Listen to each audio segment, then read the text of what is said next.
Meus queridos irmãos, graça, misericórdia e paz do Senhor Jesus. Nós vamos dar início ao nosso estudo de escola dominical e eu quero convidá-lo a abrir a escritura na carta do apóstolo Paulo aos Efésios, capítulo 5, verso do 22 ao 33. Efésios 5, do 22 ao 33. Quero convidá-lo a abrir a palavra de Deus nesta carta do apóstolo Paulo e acompanhar atentamente a leitura desta porção das Escrituras. As mulheres sejam submissas ao seu próprio marido, como ao Senhor, porque o marido é o cabeça da mulher, como também Cristo é o cabeça da igreja, sendo esse mesmo o Salvador do corpo. Como, porém, a igreja está sujeita a Cristo, assim também as mulheres sejam em tudo submissas ao seu marido.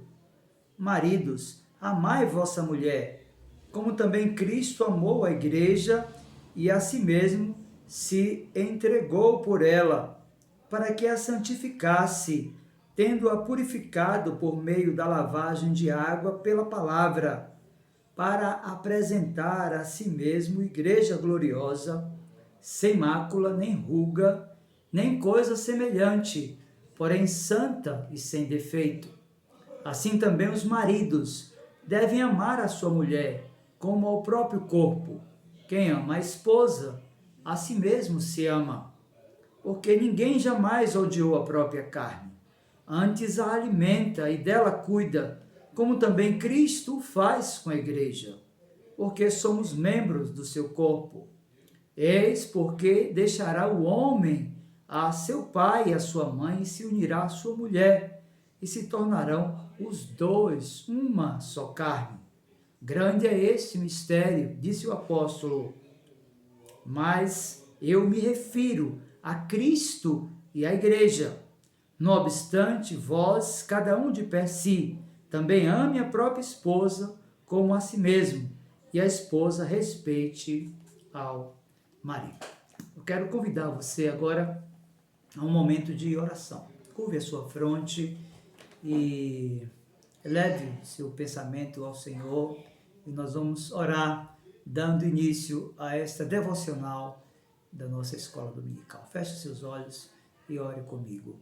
Meu Senhor, em nome de Jesus, teu bendito e amado Filho, nosso supremo pastor e redentor, o amado da nossa alma, é por ele, por seu sacrifício perfeito, eterno, suficiente, por sua mediação, por sua graça infundida a nós, miseráveis pecadores, que nos achegamos a ti, meu Senhor, para te clamar, e por amor do teu nome, ajude-nos a compreender a tua palavra. Abra o nosso entendimento, meu Senhor, para que aquilo que vamos fazer nesta hora, no estudo da tua palavra, promova a edificação da igreja, o aperfeiçoamento do caráter do teu povo e o chamado eficaz dos teus eleitos. Que em tudo, meu Senhor, Cristo, nosso Redentor e Supremo Pastor, seja exaltado e glorificado. No nome dele nós oramos. Amém.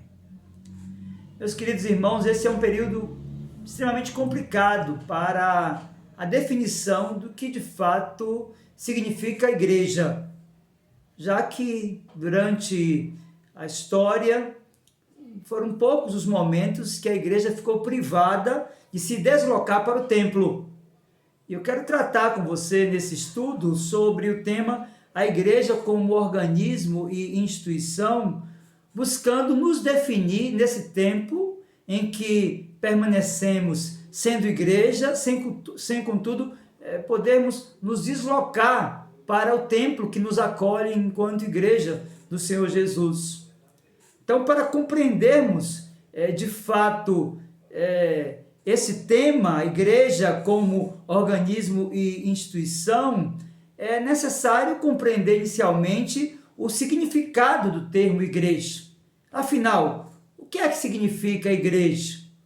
Afinal, o que é que significa ser igreja? Afinal, o que é de fato que representa esse termo igreja? Ora, para o missionário Aurélio, o termo igreja aponta 3 significados.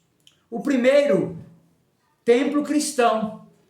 O segundo, autoridade eclesiástica. E o terceiro, a comunidade cristã. Então veja que o dicionário Aurélio define de 3 formas o termo igreja.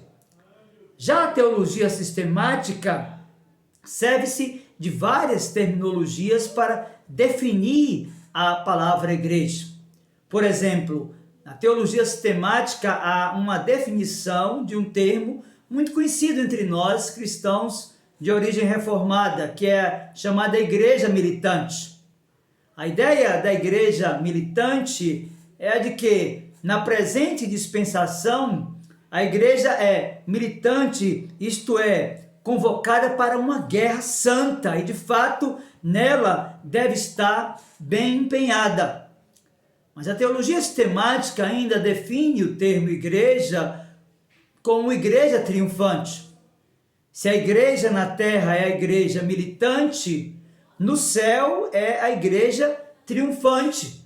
Lá na glória celestial, a espada é permutada pelos louros da vitória. Os brados de guerra se transformam em cânticos triunfais e a cruz é substituída pela coroa. Então perceba que no âmbito da teologia sistemática, nós aprendemos um primeiro conceito de igreja, que é a igreja militante, um segundo conceito de igreja, que é a igreja triunfante, mas nós vamos também mergulhados nesse conceito da teologia sistemática, que vai abordar exatamente nesse recorte de pesquisa os aspectos inerentes à eclesiologia, que a igreja definida como militante e triunfante é também definida como igreja invisível. Aí você deve estar perguntando, pastor, como é esse negócio da igreja ser igreja invisível? Bem, tem se interpretado variadamente o termo invisível como aplicável a vários aspectos. O primeiro é que a igreja invisível é a igreja triunfante. Segundo, que a igreja invisível é a igreja ideal e completa, como será no fim dos séculos. Terceiro, que a igreja invisível é a igreja de todas as terras e de todos os lugares que o homem não tem nenhuma possibilidade de ver. Quarto, que a igreja invisível é a igreja como ela vive nos dias de perseguição, oculta e privada da palavra e dos sacramentos. Mas se a igreja é militante, se a igreja é triunfante, se a igreja tem essa definição de que ela é invisível, nós precisamos de pensar também que a igreja ela pode ser definida como igreja visível. E sobre esse conceito de igreja, segundo a teologia sistemática, Luiz Berkhoff nos disse que a igreja é visível na profissão de fé e conduta cristã, no ministério da palavra e dos sacramentos e na organização externa e seu governo.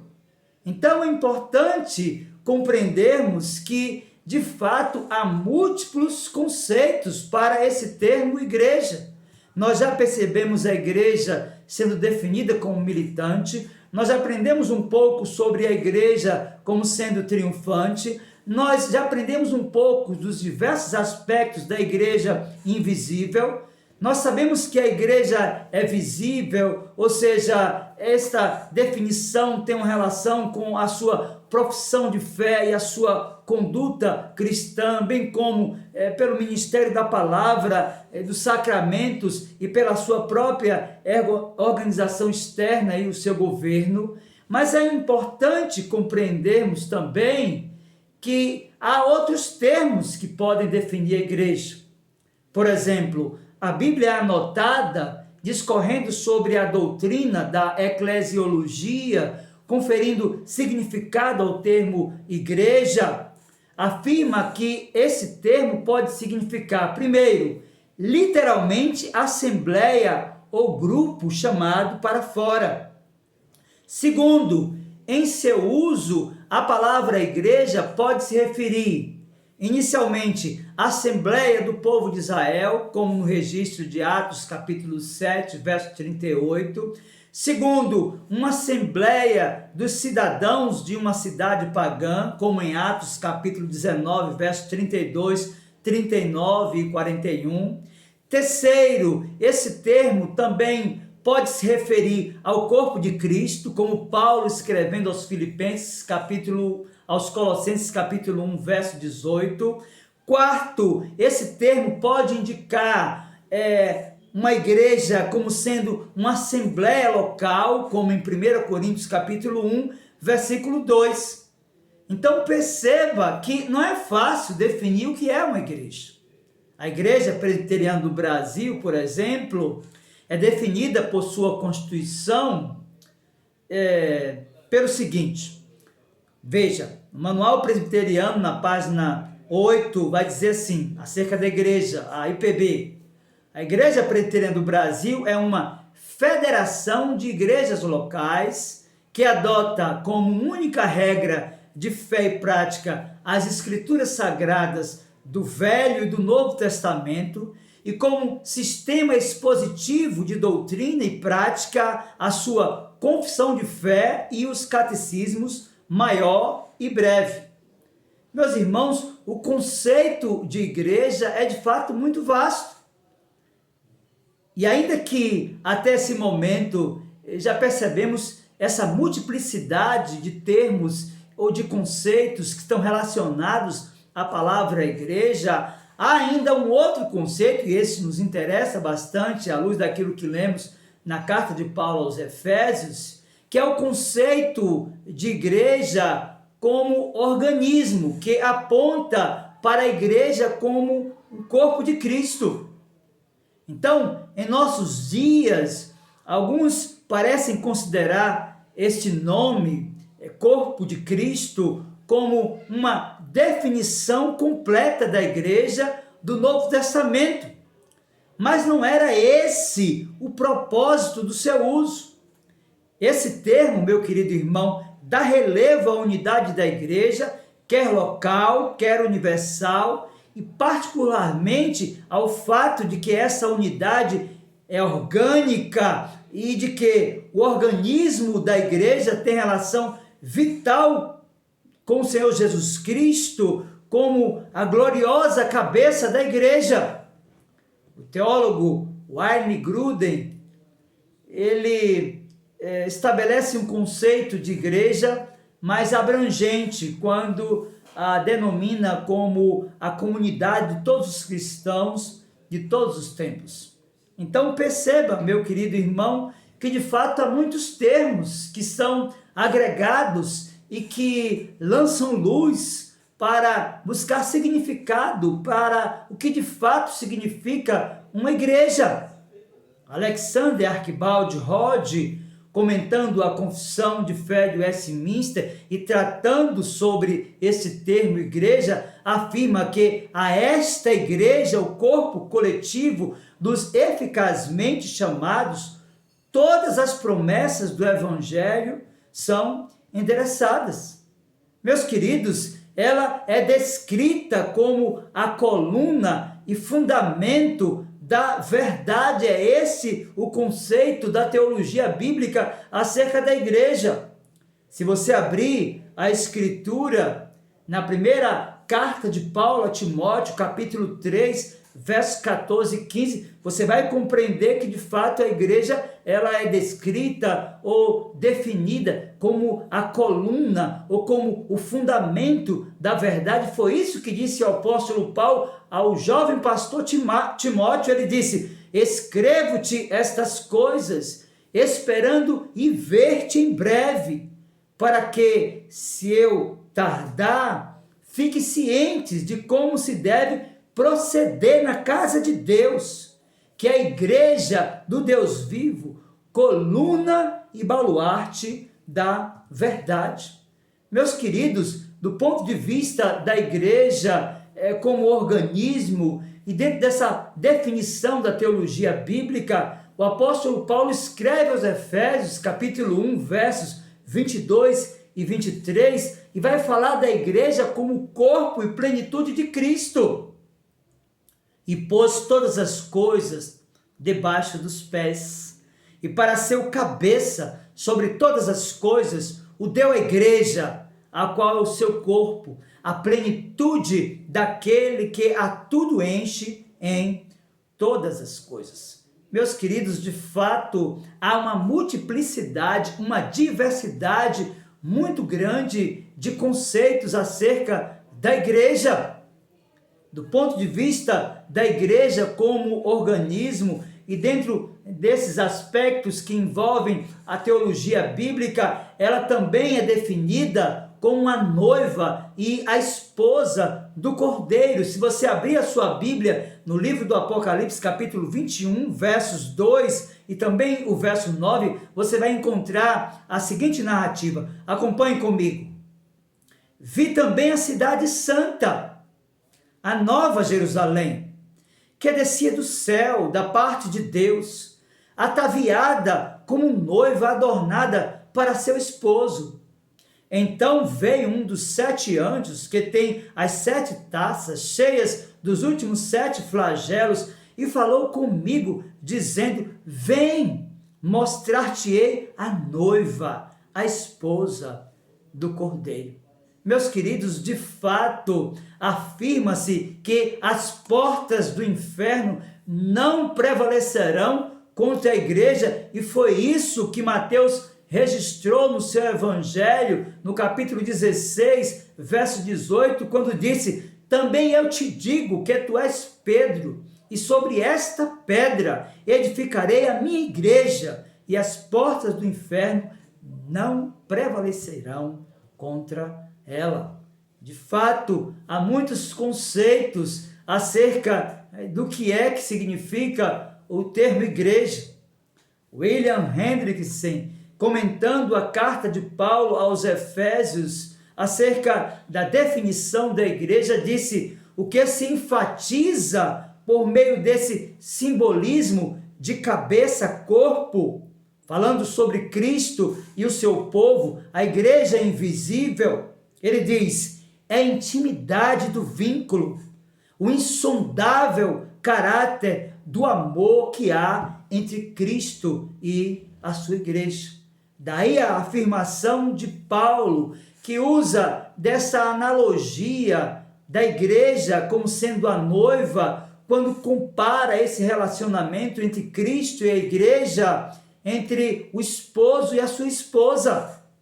E escrevendo aos Efésios, no texto que lemos, capítulo 5, versos 25 ao 27, e também o verso 32, o apóstolo disse: maridos, amai vossa mulher, como também Cristo amou a igreja, e a si mesmo se entregou por ela, para que a santificasse, tendo-a purificado por meio da lavagem de água pela palavra, para apresentar a si mesmo igreja gloriosa, sem mácula, nem ruga, nem coisa semelhante, porém santa e sem defeito.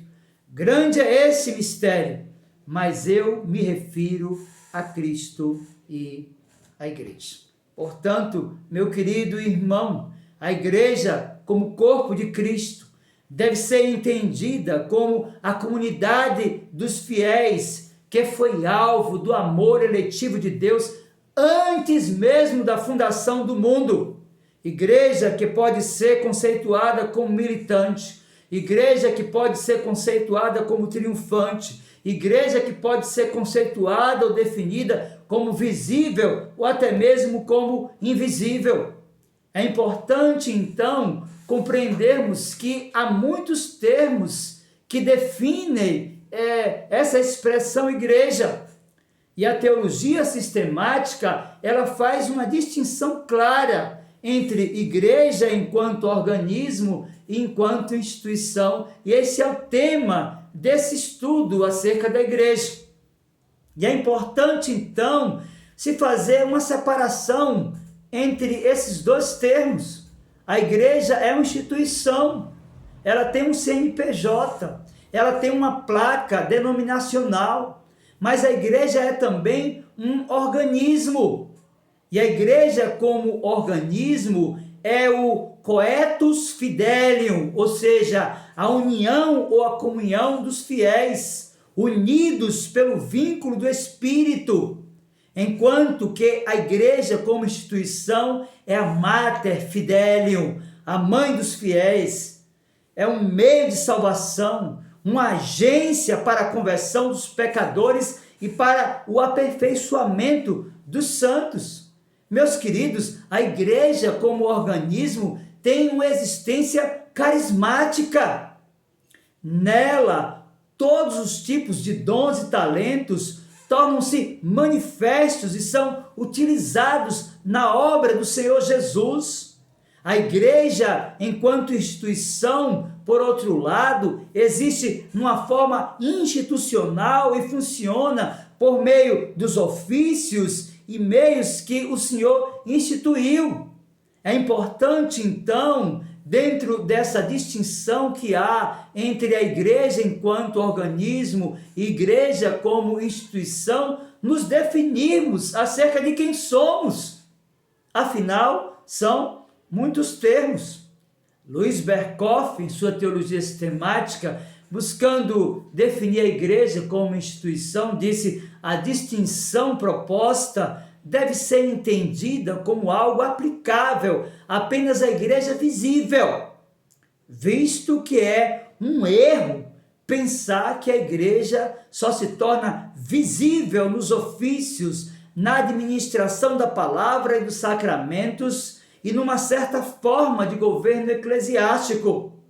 Mesmo que todas essas coisas estivessem ausentes, a igreja continuaria sendo visível na vida comunitária e no testemunho público dos crentes e em sua unida oposição ao mundo. Então é importante, dentro desse conceito de Louis Berkhof, e nessa condição de isolamento social que nos impede de congregarmos, de estarmos juntos, da própria ministração dos sacramentos, do culto público e solene que prestávamos a Deus no período em que podíamos nos reunir, nos definirmos enquanto igreja e não limitar o nosso vínculo apenas à instituição. Nós somos igreja, antes de tudo, como organismo. Nós somos o corpo de Cristo e nesse corpo cada membro tem uma função.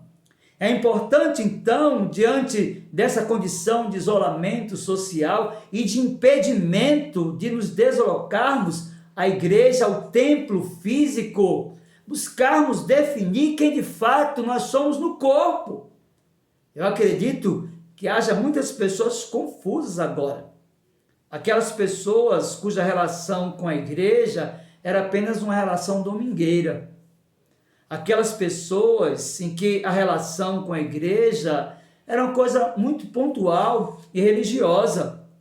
É possível que essas pessoas agora estejam sofrendo e até mesmo confusas porque elas não se entenderam como igreja, por exemplo, na sua casa, no seu trabalho e nas redes sociais, que são ferramentas poderosas para sermos igreja, anunciando as boas novas a tempo e a fora de tempo.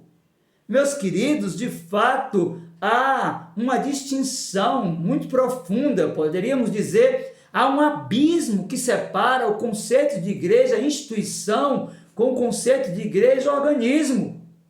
Do ponto de vista da situação presente, nós estamos impedidos do exercício dos aspectos que envolvem as reuniões institucionais.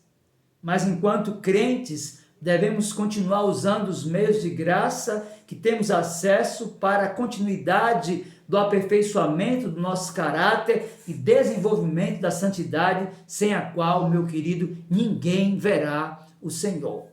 Então é importante, dentro desse aspecto, compreendermos que há uma separação, há um hiato, há um abismo profundo. E se você está confuso, talvez você não tenha se compreendido como igreja, porque você nunca tinha passado por isso. Nós somos igreja não porque estamos vinculados a uma instituição ou a um rótulo denominacional, mas porque antes da fundação do mundo, o Senhor escreveu o nosso nome no livro da vida e no tempo estabelecido por Ele, nos chamou e nos vinculou à sua igreja gloriosa, que é o seu corpo. Isso, de fato, é ser igreja, porque nós falamos sobre igreja enquanto instituição e falamos muito sobre igreja como organismo e devemos então fazer essa distinção clara entre um termo e outro. Então, diante daquilo que nós vimos até aqui, o que é que nós poderíamos aprender acerca da verdadeira igreja? De uma igreja autêntica, genuína, uma igreja que é definida segundo o parâmetro do organismo e não apenas da instituição. Eu poderia dizer para você, e poderíamos concluir essa breve reflexão acerca desse estudo sobre a igreja enquanto organismo e instituição, dizendo para você que a verdadeira igreja de Cristo, ela é conhecida pela fiel pregação da palavra de Deus. Então, se você está me escutando através desse estudo, se você teve acesso ao nosso canal e congrega em uma igreja onde a palavra de Deus não tem nenhum valor, onde as tradições estão acima da Escritura, onde as novas revelações do Espírito tomam uma capacidade de manipulação e de ensino que despreza a Escritura, eu quero dizer para você que você deve estar em qualquer lugar que não é uma igreja. Porque a igreja verdadeira, ela é identificada pela fiel pregação da palavra de Deus. Você precisa ir para a sua igreja e ouvir uma mensagem na qual o pastor lê o texto, ele explica o texto e ele busca contextualizar o texto lido através de aplicações que estejam relacionadas àquilo que ele leu e expôs. Se não for assim, se não houver a pregação expositiva das Escrituras, se a Bíblia não é valorizada, se você está numa comunidade que vive de votos, se você está numa comunidade que vive de festas ou de qualquer outro movimento, se a tradição está acima da Escritura, se as novas revelações do Espírito estão acima da Escritura, então você não está numa igreja genuinamente cristã. Porque essa igreja cristã, definida por tantos termos, ela é também definida, ela é conceituada, ela tem a sua visibilidade e, de forma especial, ela pode ser percebida enquanto igreja verdadeira do nosso Senhor Jesus Cristo, pela fiel pregação da palavra de Deus. Este é o primeiro ensino que nós temos desse estudo nessa escola dominical. Mas há um segundo. Nós precisamos, diante dos termos aprendidos nessa lição, aliás, tantos termos que lançam luz sobre a palavra igreja, identificar a verdadeira igreja de Cristo. E nós já sabemos que ela é identificada pela fiel pregação da palavra de Deus. Mas em segundo lugar, a igreja verdadeira de Cristo, ela é identificada pela correta ministração de sacramentos. E a primeira coisa que você deve aprender é que só há 2 sacramentos instituídos pelo nosso Senhor Jesus Cristo.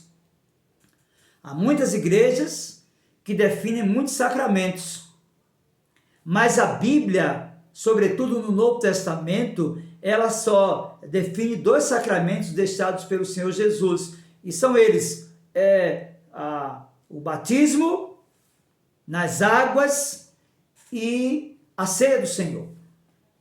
Então, o que excede a isso não tem relação com aquilo que Cristo ensinou. E é importante que se diga que esses sacramentos, que são 2, devem ser ministrados por um ministro, um pastor, devidamente ordenado e legitimado para esse fim.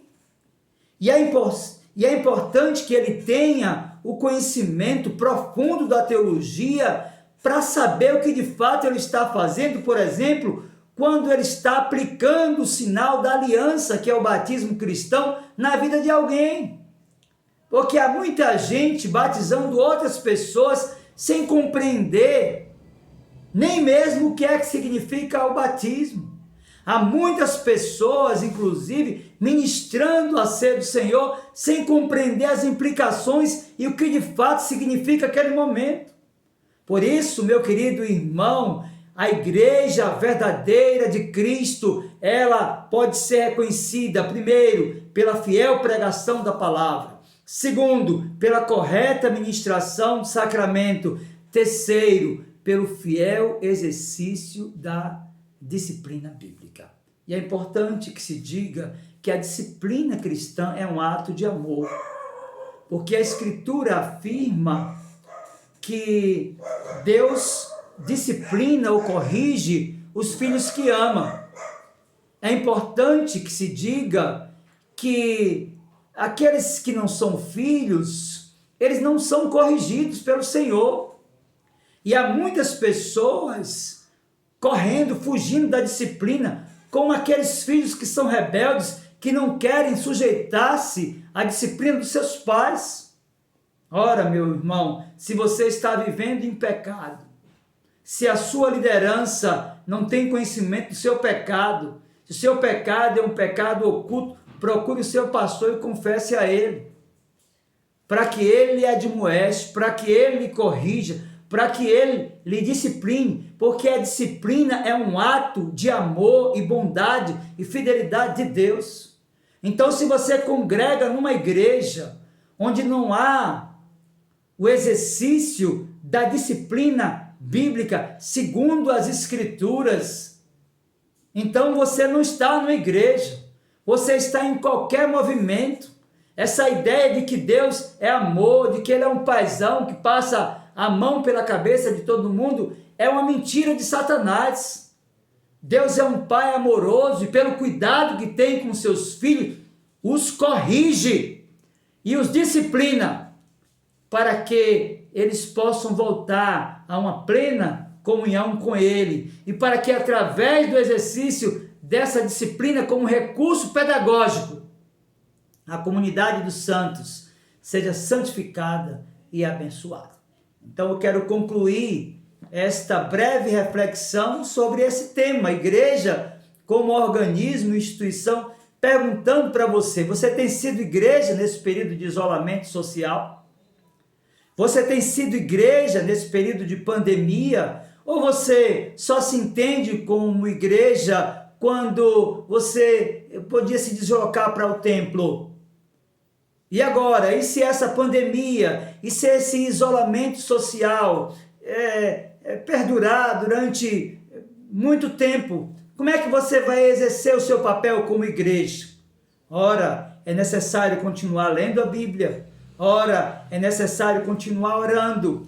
Ora, é necessário continuar participando dos cultos, ainda que pelas plataformas sociais. Ora, é necessário continuar fazendo o trabalho de evangelização na sua casa, no seu trabalho ou através das mídias sociais. E assim então você estará sendo definido como igreja do nosso Senhor Jesus Cristo. Que Deus lhe dê essa capacidade de sentir-se igreja, mesmo quando estamos impedidos de nos reunir em nossas reuniões fraternas. Que Deus, por sua graça, bondade e poder, aplique a sua palavra ao nosso coração. Eu quero orar com você e por você agora, encerrando esta breve reflexão sobre igreja como organismo e instituição. Feche os seus olhos, curve a sua fronte e nós vamos orar ao Senhor neste momento. Meu Senhor, em nome de Jesus, teu bendito e amado Filho, nosso supremo pastor e redentor, nós somos a tua igreja, a tua noiva, a quem comprasses com o teu precioso sangue derramado na cruz do Calvário. Santifique-nos, meu Senhor, pela palavra, e ajude-nos nesse tempo de pandemia e de isolamento social. Sermos de fato igreja, buscando os nutrientes espirituais tão necessários para o aperfeiçoamento do nosso caráter e jamais abandonando nosso papel como igreja evangelizadora. Que o Senhor possa aquecer o coração dos meus irmãos, para que mesmo enquanto isolados e distantes, possam evangelizar nas suas casas, a partir dos seus próprios filhos, possam evangelizar através das redes sociais e anunciar a Cristo, quer pela verbalização, quer pela vida. Que em tudo Ele, Cristo, nosso Redentor e Supremo Pastor, seja glorificado e exaltado. Em nome dele nós oramos. Amém. Deus, pois, o abençoe no nome poderoso do Senhor Jesus.